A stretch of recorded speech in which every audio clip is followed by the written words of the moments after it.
नमस्कार दोस्तों, आप सभी का स्वागत है हमारे YouTube चैनल प्रतियोगी मंच में। दोस्तों, आज की वीडियो में हम बात करेंगे ब्लैक फंगस बीमारी के बारे में, जो कि काफ़ी चर्चा में है। और इसी के साथ हम जानेंगे कवक, शैवाल, लाइकेन और लाल रक्तकणिका, श्वेत रक्तकणिकाओं से जो इम्पोर्टेंट जो प्रश्न पूछे जा सकते हैं, उन सभी प्रश्नों के बारे में बात करेंगे। दोस्तों, ये सारे जो क्वेश्चन हैं आपके आगामी एग्जाम्स के लिए काफ़ी इंपॉर्टेंट हैं, तो आप वीडियो को अंत तक जरूर देखिएगा और इन सभी क्वेश्चनों को आप अपने कॉपी में नोट कीजिएगा। तो चलिए चलते हैं आगे, ब्लैक फंगस बीमारी को जानते हैं। दोस्तों, आपकी स्क्रीन में ये खबर है दैनिक जागरण की कटिंग का।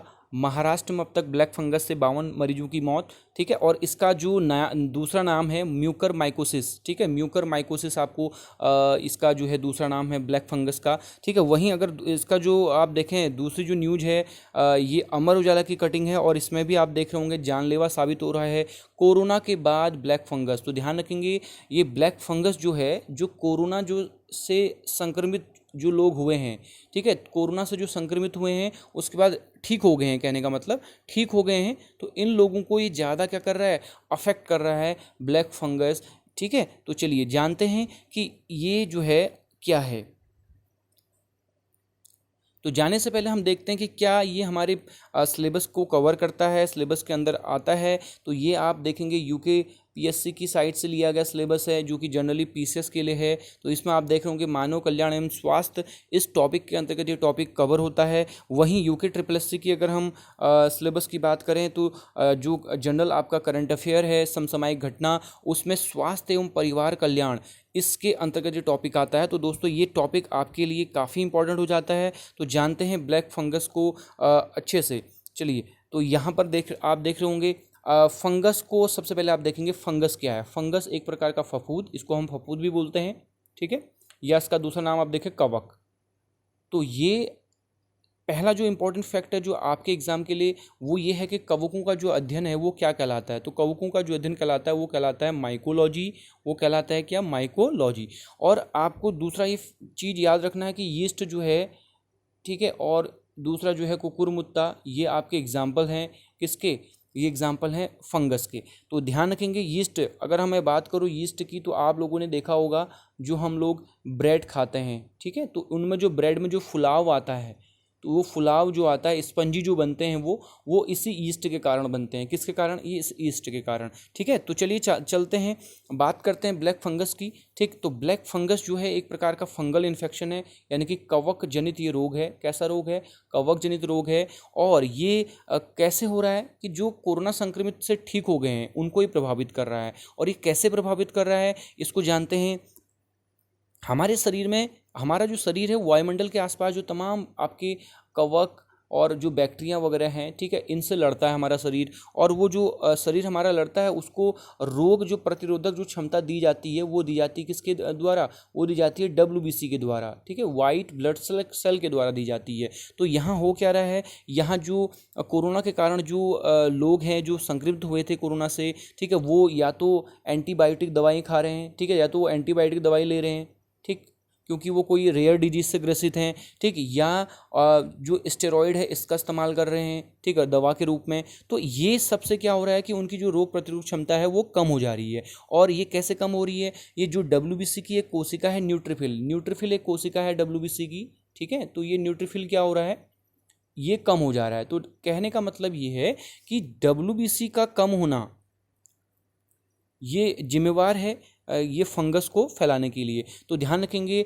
इसके लिए एक इसका बीजाणु है जिसको बोलते हैं म्यूकोर माइसिस। ठीक है, ये कवकों का एक ग्रुप है जो मिट्टी, गोबर या जो सीलन वाली आपकी जगह है वहाँ पर ये मिलता है। तो ध्यान रखेंगे, इससे ये जो ब्लैक फंगस है वो फैल रहा है। ठीक है, वहीं बात करते हैं लक्षणों की। तो आँखों में आप देखेंगे जो इन्फेक्शन हो रहा है, खूनी उल्टी आना, सिर दर्द वगैरह होना, ठीक है, ये तमाम इसके लक्षण हैं। वहीं संवेदनशील वर्ग की बात करें तो जो अभी कोरोना से ठीक हुए लोग हैं, जो रेयर डिजीज से ग्रसित हैं, जैसे डायबिटीज़ से अगर वो ग्रसित हैं, ठीक है, या कैंसर से वो ग्रसित हैं, या अन्य बीमारी से ग्रसित हैं, तो वो लोग ज़्यादा इसके लिए जो है सेंसिटिव हैं, ठीक है, वो लोग ज़्यादा इससे ग्रसित हो रहे हैं। ठीक है, वहीं अगर इस बीमारी की हम बात करें तो ये लोगों के बीच में या जानवरों के बीच में नहीं फैलता। तो पीपल टू पीपल ये ये जो है ट्रांसमिट नहीं होता है, इसको भी आपको ध्यान में रखना है। तो चलिए जानते हैं आगे, इस बीमारी को आप समझ चुके हैं, अब जानते हैं कवक,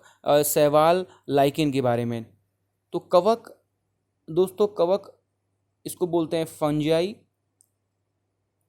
फंजाई वो होता है, ये एक प्रकार का मृतोपयोगी का एग्जाम्पल है, यानी कि सेप्रोटोप्स इनको बोलते हैं। सेप्रोटोप्स वो होते हैं जो आपके मृत जो जीव आपके हैं, ठीक है, तो उन पर ये क्या करते हैं, उन पर आश्रित होते हैं ये बेसिकली, ठीक है। तो ध्यान रखेंगे इनमें जो है क्लोरोफिल नहीं होता है, क्लोरोफिल नहीं होता तो ये प्रकाश संश्लेषण की क्रिया भी नहीं करेंगे। तो इसका मतलब ये दूसरे भोजन के लिए जो है दूसरे चीज़ों पे डिपेंड करेंगे, इसलिए इनको क्या बोलते हैं, सेप्रोट्रोप्स बोल देते हैं, सेप्रोट्रोप्स, ठीक है, यानी कि मृतोपजीवी इनको बोल देते हैं। वहीं बात करते हैं शैवाल की, तो शैवाल को आप ठीक है इनको बोलते हैं एल्गी, ठीक है, एल्गी इनको बोलते हैं। और इसमें जो है एल्गी में आपका क्लोरोफिल पाया जाता है, इसको आपको बिल्कुल याद रखना है। और शैवालों का जो अध्ययन है वो कहलाता है फाइकोलॉजी। क्या कहलाता है, फाइकोलॉजी। और वहीं कवकों का अध्ययन कहलाता है माइकोलॉजी। क्या कहलाता है, माइकोलॉजी। चलिए अब बात करते हैं लाइकेन की। तो लाइकेन जो बनता है वो लाइकेन बनता है दो चीज़ों से मिलकर, ठीक है, लाइकेन, ठीक है, ये दो चीज़ों से मिलकर बनता है, एक है कवक और एक है शैवाल। तो दोनों का सहजीवी जो आपका संबंध है, इन दोनों के संबंध से मिलता है आपका लाइकेन। और जो एक और क्वेश्चन आपसे पूछा जाता है लाइकेन से कि ये किस प्रकार के सूचक हैं, तो यानी कि कौन से प्रकार के प्रदूषण के सूचक है, तो आपको आंसर करना है वायु प्रदूषण के। तो ये वायु प्रदूषण के अच्छे सूचक होते हैं, इसको भी आपको ध्यान में रखना है। तो चलिए नेक्स्ट स्लाइड में चलते हैं दोस्तों। यहाँ हम बात करेंगे ब्लड के बारे में, ठीक है। तो ब्लड क्या है, तो सबसे पहले ब्लड का जो पीएच है वो आपको पता होना चाहिए, 7.4 इसका पीएच होता है। ब्लड जो है इसमें दो इसके डिवीजन किए गए हैं, रुधिर कणिका और प्लाज्मा के रूप में। प्लाज्मा जो है रंगहीन होता है और ज़्यादातर भाग इसमें जल का होता है। वहीं बात करते हैं हमारे जो है रुधिर कणिकाओं की, तो ये दो प्रकार की होती हैं मेनली, आरबीसी, ठीक है, डब्ल्यूबीसी, और तीसरा जो है प्लेटलेट्स इसमें है, ठीक है। तो प्लेटलेट्स तीन प्रकार की हैं, आरबीसी, डब्ल्यूबीसी और प्लेटलेट्स, ठीक। तो यहाँ पर बात करेंगे आरबीसी के बारे में। तो आरबीसी का जो टाइम पीरियड है वो 120 दिन है, ठीक है। ये बोन मैरो में इसका निर्माण होता है, ठीक है। और इसमें जो पाया जाने वाला जो हीमोग्लोबिन है उसी के कारण जो है हमारा रक्त का जो रंग है वो लाल होता है। तो हीमोग्लोबिन पाया जाता है हमारे आरबीसी में। और आरबीसी का जो मुख्य काम है वो है ब्लड को एक स्थान से दूसरे स्थान तक पहुंचाना, ठीक है। तो एक स्थान से दूसरे स्थान तक पहुंचाना, और उसमें भी ये ऑक्सीजन को क्या करेगा, ले जाएगा, ठीक है। ऑक्सीजन को मतलब ट्रांसफ़र करेगा ये ब्लड के माध्यम से, ठीक है। तो बात करते हैं इसकी कमी से, ठीक है। अगर ये कम हो जाएगा तो इसकी कमी से रोग हो जाएगा एनीमिया। और वहीं अगर बात करें अधिकता से तो ये हो जाएगा पॉलीसिथेनीमिया। इसका मतलब यहाँ पर खून क्या हो जाता है, गाढ़ा हो जाता है, ठीक है। तो ये आप लोग पढ़ सकते हैं इसको अच्छे से। और इसी के अलावा अगर डब्ल्यूबीसी की बात करें तो डब्ल्यूबीसी का जो कार्यकाल है या जीवन काल है वो 12 से 20 दिन का ये होता है बेसिकली, ठीक है। इसमें हीमोग्लोबिन नहीं होता। और जो डब्ल्यूबीसी है वो किसके लिए ज़्यादा उत्तरदायी है, वो रोग प्रतिरोधक क्षमता के लिए इम्पॉर्टेंट है। तो ध्यान रखेंगे जो आरबीसी है, जहां आरबीसी जो है ऑक्सीजन सप्लाई करती है, ठीक है, और हमारा जो हीमोग्लोबिन है वो इसमें पाया जाता है। वहीं डब्ल्यूबीसी जो है रोग प्रतिरोधक क्षमता को क्या करता है, बढ़ाता है, रोग प्रतिरोधक क्षमता को बढ़ाता है। इसको आपको बिल्कुल याद रखना है। और डब्ल्यूबीसी अगर कम हो जाए तो क्या होगा, डब्ल्यूबीसी कम हो जाएगा तो ये ल्यूकोपीनिया जो हो जाएगा, ठीक है। क्या हो जाएगा, ल्यूकोपीनिया। और ये ल्यूकोपीनिया ही है जिसको हम बोल रहे हैं न्यूट्रोफिलिया या न्यूट्रोफीनिया बोल रहे हैं, जिसमें हम अभी आपसे डिस्कस किए थे। अब जो ब्लैक फंगस जो आपका रोग है उसमें यही हो रहा है कि WBC है वो क्या हो जा रहे हैं, ये कम हो रहे हैं, ठीक है। और WBC की अगर अधिकता हो जाती है, WBC अगर आपका क्या है, बढ़ जाता है, तो इसके लिए भी आपसे ये इंपॉर्टेंट क्वेश्चन है, पूछा जाता है बहुत बार, ल्यूकेमिया जो आपका नाम का कैंसर है वो, उसमें क्या होता है कि WBC जो आपकी है वो बढ़ जाती है, ठीक है।